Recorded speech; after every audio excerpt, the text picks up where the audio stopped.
Hindi parang mahina rin konti yung kanyang pag may problema na siya, nag-iisa siya, walang kasama, sinasabi ko. At saka na, umiiyak yan, ano, na text sa akin.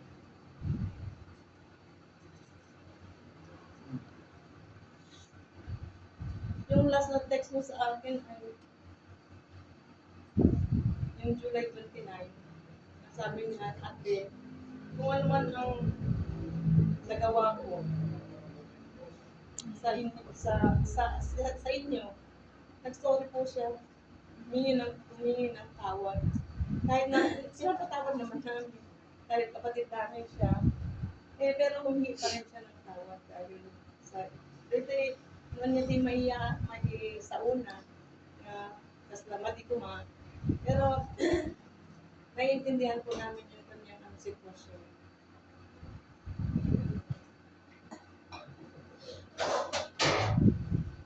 Tapos nung nalaman namin na may sakit pala, fever lang yung alam namin, fever. Bakit on and off kasi yung fever niya. Tapos sabi daw niya kay Ate Beth, Ate gusto ko na makapag-fight. Pero kinonfine naman dito sa Christian Hospital. Pero siguro, hindi po pa namin nakita yung mga diagnosis, pero yung nakikita namin dyan sa kamay niya parang lumaki, yung mga, yan. Pero siguro ay talagang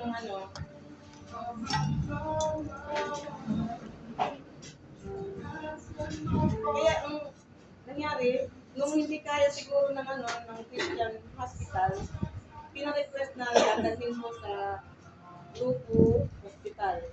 Grupo Hospital ba yun? De Dios. So, dinala din nila doon si Brother Tony na pinsan namin at saka si Baki at saka si Delta. So, po yung nagdala doon.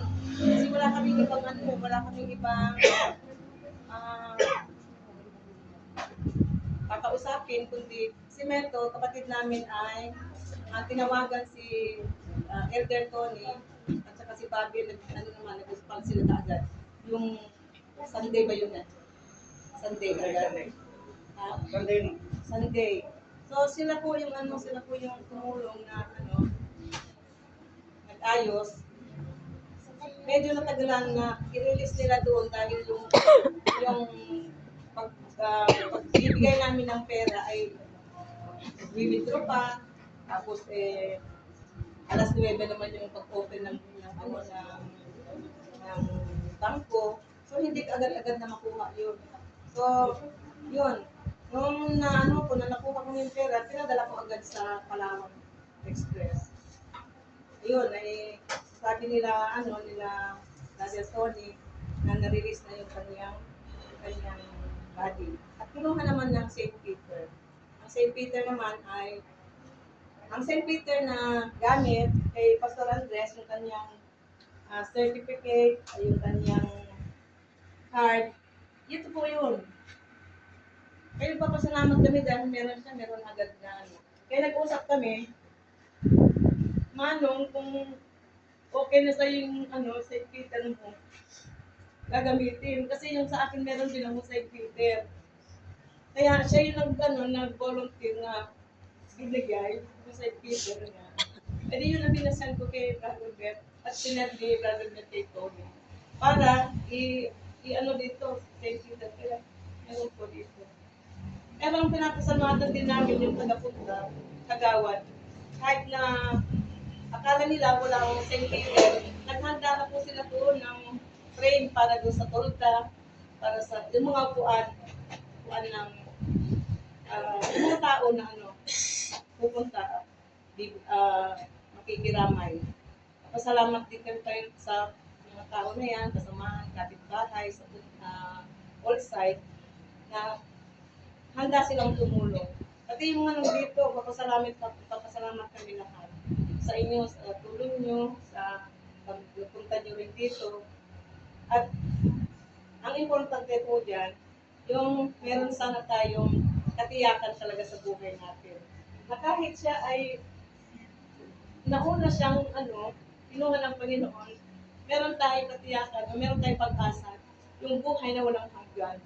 Kaya yun ang yun ang inaano ko rin sa plano ko rin ulit ngayon na di ba nagtuturo ako noon, nagagamit din ako sa school.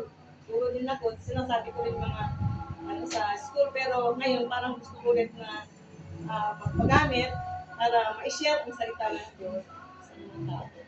So, yun ang importante, yung mga sa kayamanan sa mundo, hindi gano'n. Ang salita ng Diyos ay, yun ay importante sa ngayon.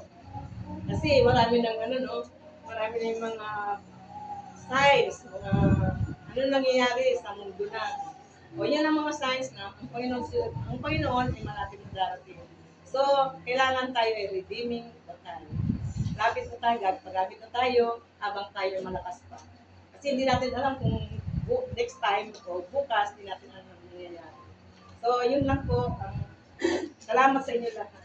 Si Kathy.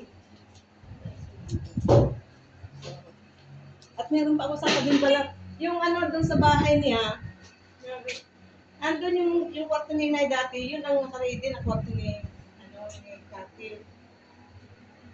Nandun yung mga picture ni Kathy, kasama. Yung mga frame, yan nagpagawa ng frame sa mga pictures niya, graduation niya. Yung, oo, kaya parang naghanda talaga para sa